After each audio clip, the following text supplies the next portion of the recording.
Video کو share ضرور کریں اور چینل کو سبسکرائب ضرور کریں اور انشاءاللہ حضرت کا بیان پورا سنیں۔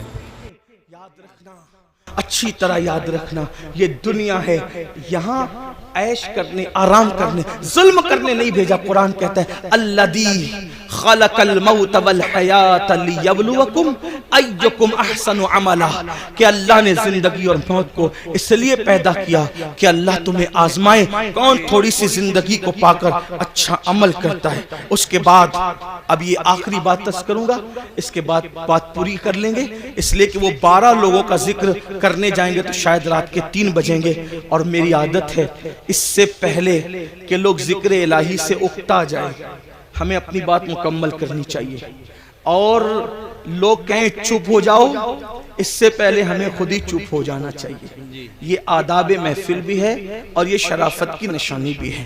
تو میں اسی پہ بات پوری کروں گا، پھر کسی دن موقع ملا انشاءاللہ تو یا تو آج کل تو بیانات یوٹیوب پر آتے ہی رہتے ہیں، کسی بھی جگہ مکمل ہو جائے گی تو آپ تک پہنچی جائے گی انشاءاللہ۔ یہ 5ویں بات ہے، لیکن اس کو دھیان سے سنیں، اور یہ آخری بات ہے آج کی محفل۔ اللہ کے رسول علیہ السلام فرماتے ہیں 5واں ٹولہ جب قبر سے نکلے گا تو ان کے جسم سے مردار کی بدبو آئے، مردار کی بدبو، اور وہ مردار کی بدبو لے کر کے اپنے قبر سے اٹھیں گے۔ صحابہ نے پوچھا حضور وہ کون ہوں گے؟ آقا فرماتے وہ لوگ ہوں گے جو دنیا میں چھپ چھپ کر گناہ کرتے، تنہائی میں گناہ کرتے، پوشیدہ طور پہ گناہ کرتے، لوگوں کے سامنے نیکیاں اور تنہائی میں گناہ۔ ایسے لوگوں کے لیے اللہ فرماتا ہے جو لوگوں کے سامنے نیکی کر کے تنہائی میں گناہ کریں میں ان کے ساتھ اعلان جنگ کرتا ہوں۔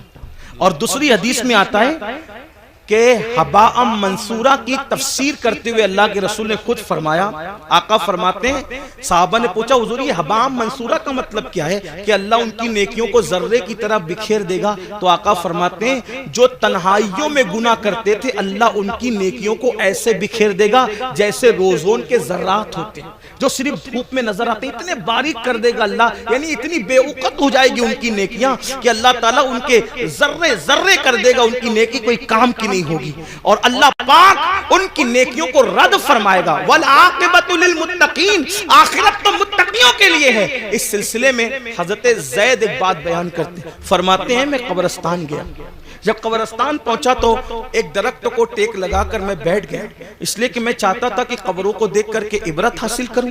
ایسے میں ٹیک لگا کے بیٹھ گیا تو میں نے کیا دیکھا، میری آنکھ لگی، آنکھ لگی تو دل کی آنکھیں بیدار ہوئی، میں نے خواب دیکھا کہ لوگ اپنی اپنی قبروں سے اٹھ رہے ہیں، کسی کے اجلے لباس ہے، کسی کے میلے لباس ہے، کوئی کیسا ہے کوئی کیسا ہے، لیکن ایک شخص کو میں نے دیکھا جب وہ اس کی قبر سے اٹھا، اس کی قبر سے تو ایک آسمان سے آگ کی چین زنجیر آئی اور اس کے حلق میں ڈالی گئی، اور وہ اس کے حلق سے گزرتے ہوئے پیٹ، اور پیٹ کے بعد پھر نیچے کے مقام سے وہ زنجیر نکل گئی، اور وہ چیخ رہا تھا، چلا رہا تھا، اور چیختے چلاتے کہتا تھا مجھ پر یہ کیا عذاب ہو رہا ہے؟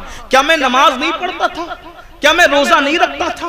کیا میں رمضان شریف کے روزے نہیں رکھتا تھا؟ کیا میں نے حج نہیں کیا تھا؟ کیا میں نے عمرے نہیں کیے تھے؟ کیا میں نے صدقہ نہیں دیا تھا؟ کیا میں نے زکوٰۃ نہیں دی تھی؟ کیا میں فلاں نیک کام نہیں کرتا تھا؟ غرض کہ وہ اپنی ساری نیکیوں کو گنائے گا گنائے گا گنائے گا، اس کا مطلب وہ گنہگار نہیں تھا، وہ نیکوکار تھا، اس لیے وہ وہاں بھی نیکیوں کو گنائے گا۔ حضرت زید کہتے ہیں جب وہ اپنی نیکیوں کو گنا رہا تھا تو غیب سے آواز آئی بندے تو ساری نیکیاں کرتا تھا، لیکن جب تو اکیلے میں اور تنہائی میں ہوتا تھا تب تو گناہ کرتا تھا، اللہ سے نہیں ڈرتا تھا۔ تو جس نے تنہائی کے اندر گناہ کیا اللہ نے اس کی نیکیوں کو ضائع کر دیا۔ آپ سے پوچھتا ہوں اللہ کے بندو، نرم نرم گدوں پہ لیٹ کر رات کی تنہائیوں میں 4 دیواری میں کیا دیکھتے ہو؟